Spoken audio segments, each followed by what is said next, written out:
લગ્ન સિઝન હોય કે પછી કોઈ પાર્ટી હોય, આપણે થોડું તો વધારે ખાઈ લેવાના અને એના પછી પેટમાં ગડબડ પણ થવાની અને એના પછી આપણે પચી જાય તેવી લિક્વિડ કે ગોળી પણ શોધવાના. તો આ ગોળી અને લિક્વિડ આપણા શરીરમાં કેવી અસર કરે છે તેના વિશે જાણીએ આજના વિડીયોમાં. જ્યારે પણ આપણે પાચન માટે પચી જાય તેવી ગોળી કે લિક્વિડ લઈએ છીએ ત્યારે તેમાં રહેલું એન્ટાસિડ પેટના એસિડને ઘટાડે છે અને તેનો સતત ઉપયોગ શરીરની પાચનની કુદરતી વ્યવસ્થાને ડિસ્ટર્બ કરે છે.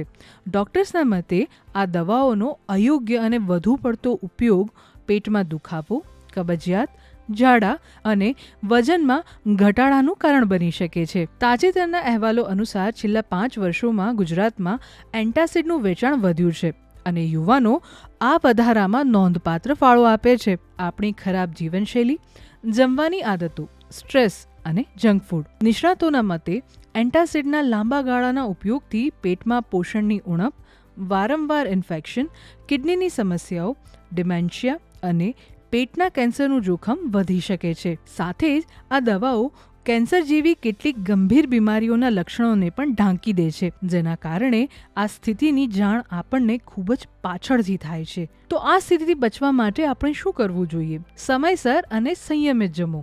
તળેલો ખોરાક લેવાનું ટાળો. જમ્યા પછી 10 થી 15 મિનિટ ચાલો.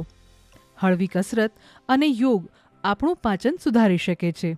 મેથી, દહીં, હળદર અને ફાઇબરયુક્ત ખોરાક પેટને શાંત કરે છે. તેનો નિયમિત ઉપયોગ કરો. રાત્રે સૂતી વખતે માથું થોડું ઊંચું રાખો.